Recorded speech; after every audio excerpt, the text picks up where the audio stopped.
This episode is brought to you by Standard Deviant Brewing. Located at 280 14th Street in the Mission and at 1070 Maryland Street in the Dogpatch, Standard Deviant has been making the coldest tasting beer in SF since 2016. Find them in your favorite bars and restaurants throughout the city. And if they don't carry Standard Deviant, ask them why. I still love their 14th Street home, but one of my new favorite spots in San Francisco is Standard Deviant's Pier 70 location, which they opened in the Dogpatch this spring. It's a gorgeous space with floor-to-ceiling windows looking out on the bay, and it's easy to get to on Muni. Even if beer isn't your thing, I'm guessing that good times and community are, and Standard Deviant has all of the above covered for you. Follow them on social media at Standard Deviant Brewing.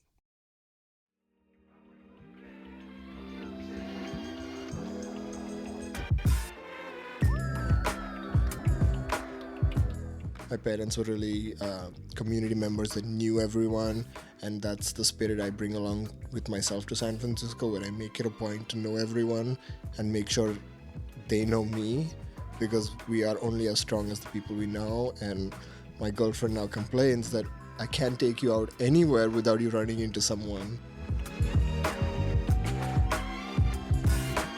That was Shrey Purohit, one of 12 artists in our Every Kind of People show, currently up at Minibar. I'm Jeff, and this is Storied San Francisco, a podcast about artists, activists, and working people who make this city unique. This is part one of my episode with Shrey. In it, hear about how his grandfather fled what became Pakistan to establish a life in Mumbai. His parents, both doctors, met and established a medical practice there. Shrey talks about his life in India, leading up to his decision to go to art school here in the Bay. Just a reminder that voting in the 48 Hills Best of the Bay is open. Please choose Storied San Francisco for Best Podcast. You can vote for that and many other fun categories at 48hills.org. Voting ends September 30th. Here's Shrey Purohit. Hi, I'm Shrey Purohit. I'm an artist, curator. I work with ArtSpan as their exhibitions and partnerships lead. I work with Ingleside Gallery as the founder and gallery manager. I am a studio artist at Root Division. I just got my feet dipped into writing, so I'm a Different kind of art. multi-hyphenated human being like all of us. Hell yeah. Just side note, I have been editing words for, longer than, since the Big Bang, let's just say. That's kind of my bread and butter. So if you ever need I'm editing always work. looking for a writing mentor and to drive my person that way, because I feel like as a dyslexic human being, I have authenticity in my writing, but not as much structure. So Got it. that's where my friend GPT helps me a lot. Okay. I don't know if I can match up with what GPT does. It's different. I like to think a little more human, but Way more human. if you want to start your story again, however far back in your own family's history, mom and dad, or just start with you, however you want to start it. Wonderful. I was born in Mumbai in 1997. I was born to two doctors, and my mom comes from a legacy of 4 generations of doctors, and my grandfather was driven out of India at the time, now Pakistan, to migrate to Mumbai with nothing but all the things he could carry on the back of his shoulders and in small bags, and moved to Mumbai and start everything all over again. Wow. And This is your mom's dad? My mom's dad. Okay, and he was a doctor as He well? was a doctor as well. And that okay, was at the age of 15. So that is something that moves me a lot. And as someone who moved continents, I'm deeply grateful for his legacy and moving us all forward and taking that bold, courageous decision. This is getting ahead a little bit, but did you know him? I did. Okay. I loved him. He was such a great human being. Okay. Similarly, multi-hyphenated human being, great chef, great perfumer, did all the things the old school way. Yes. And had Suspenders? Suspenders. Always had a suspender and bow tie because as a doctor you cannot be wearing ties because they get into the surgery. So Correct. bow ties was his way, and a man of elegance, and very grateful for his lineage. Nice. Okay, so let's go back to he took himself to Mumbai at 15. I'm assuming that's before your mom Yes. was born. Yes. So- Way before my mom was born, and Right. that was at the partition of India. So that was about Late 40s? late 40s Yeah. and about 60, 70 years ago. So. Yeah. Okay. And then And our family, rooted in the Sindhi culture, really are a community based on entrepreneurship. But he was a doctor, so he really pushed the neighborhood to have.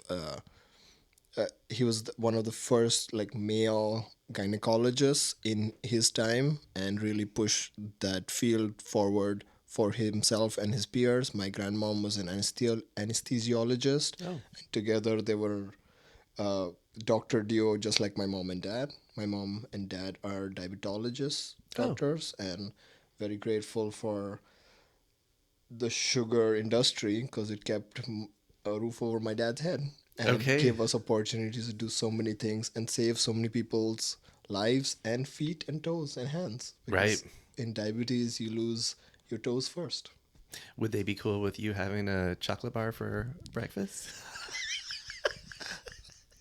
No. We won't but tell them. We'll scratch that from the podcast. They know my diet, and my girlfriend now has worked really hard to get me on a good diet. Today you caught me without overnight oats, but 4 days out of this 5-day week, I've had overnight oats for breakfast, and Okay. shout out to my girlfriend for making that happen. Hell yeah. Okay. So your mom grew up in Mumbai, I'm guessing. Do you know the story of how she and your dad met? Yeah, my dad was treating her aunt, and they met under the purpose of, hey, you should meet this other doctor that is there and see what that goes. And in India, they have a culture of arranged marriage. So Right. it was semi-arranged and semi-love. And they met when That's they were more than no love.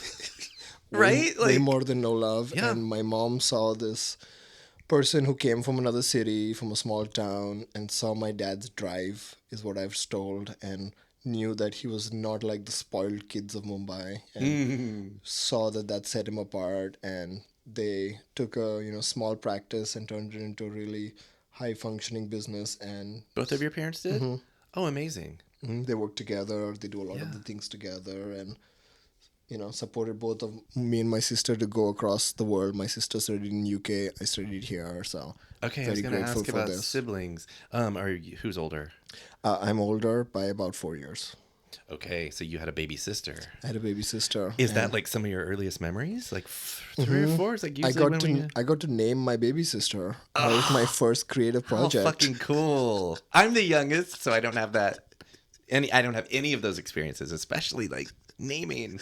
That's awesome. Yeah, I really like this. So you're creative from your earliest memories. I draw that to my parents because my name Shrey in Hindi and Sanskrit means authorship and credit. So as a curator, authoring credit to people is so important. And they were really hesitant as I grew up that I needed to be a doctor, and they wanted me to be a doctor, but they in their hearts knew that I was an artist. So Both? You said your mom did. Your dad? my dad Came around at came least? around. Came Came around, around. He likes what I do and is like one of my staunchest supporters now, showing everyone my paintings. But it took him a while to come around. Yes.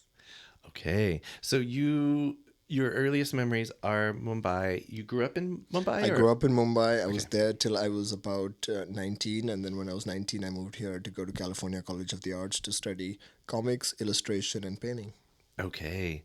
Do you want to share any of your Mumbai, India memories before we move on? Yeah, formative memories were living in the neighborhood of Kolaba, living by the water near Gateway of India, and really grateful to have that almost big town energy with a small town vibe. We knew everyone.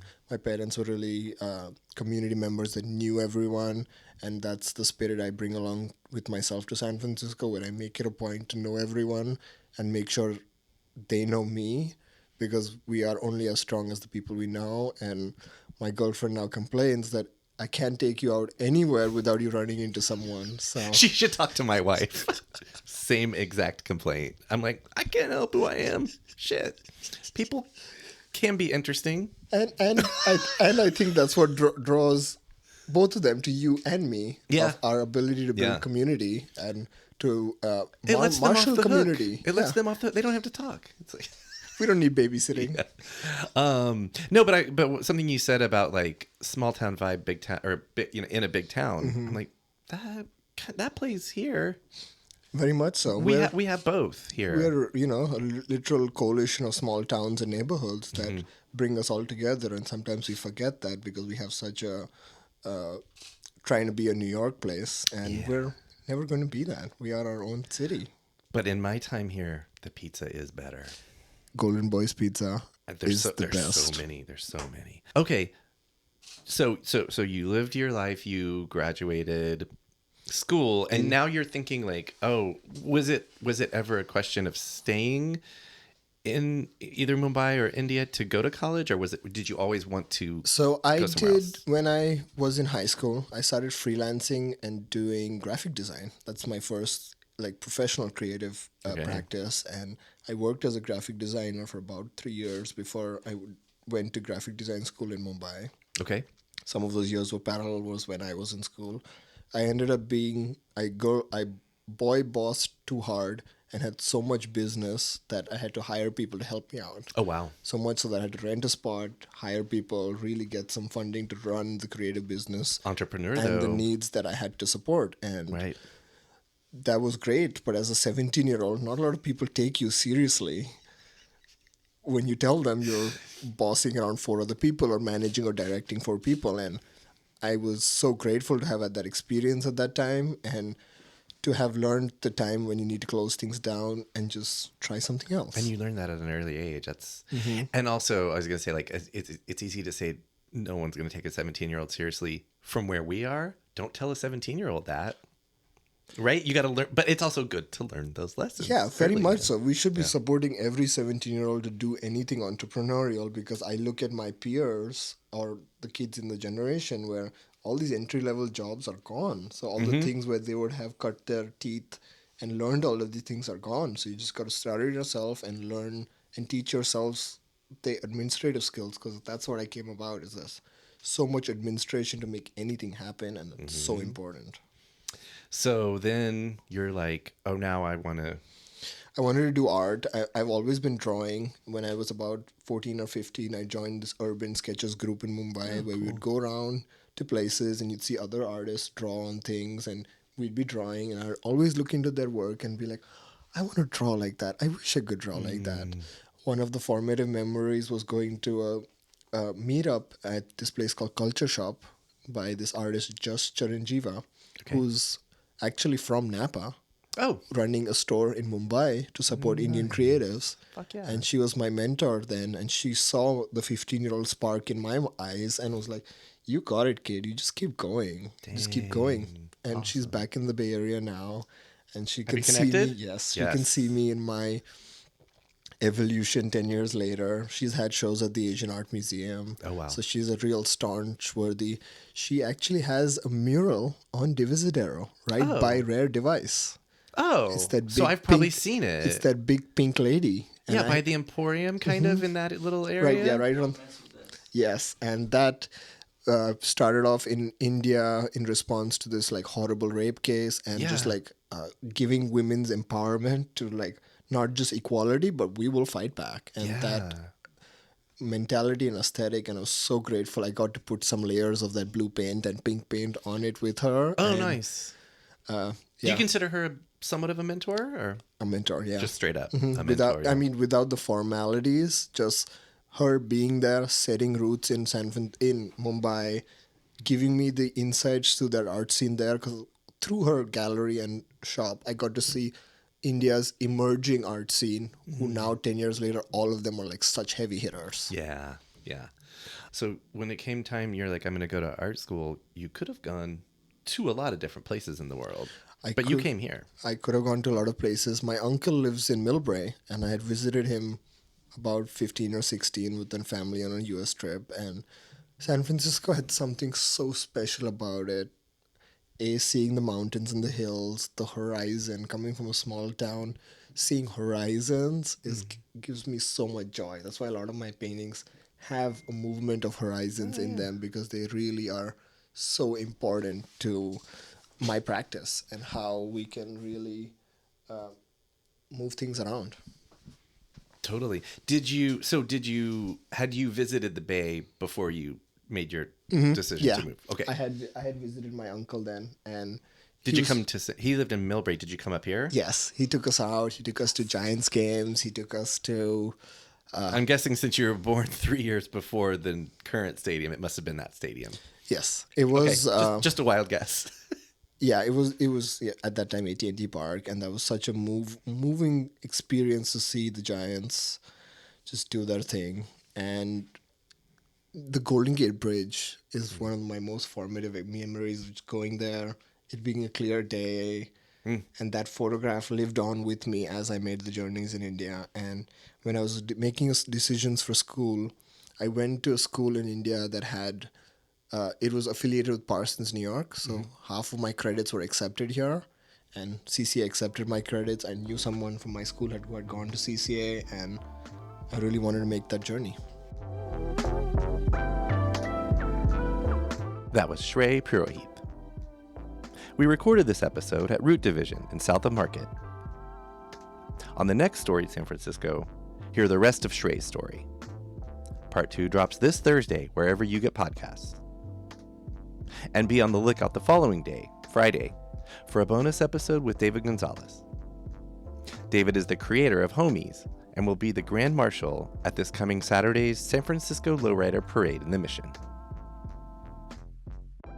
Music for Storied San Francisco was produced, performed, and curated by Otis McDonald.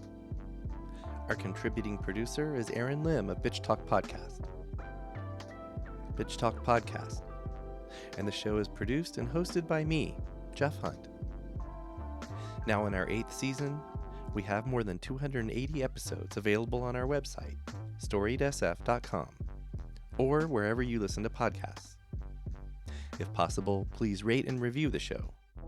I want to know what you think. Sign up for our monthly newsletter on the About page of our website, and follow us on Instagram and Threads at StoriedSF. Reach us there or email us at storiedsf@gmail.com. Thanks for listening. Try to stay hopeful in these dark times. Keep being wacky, creative, and kind out there. And we'll see you next time on Storied San Francisco.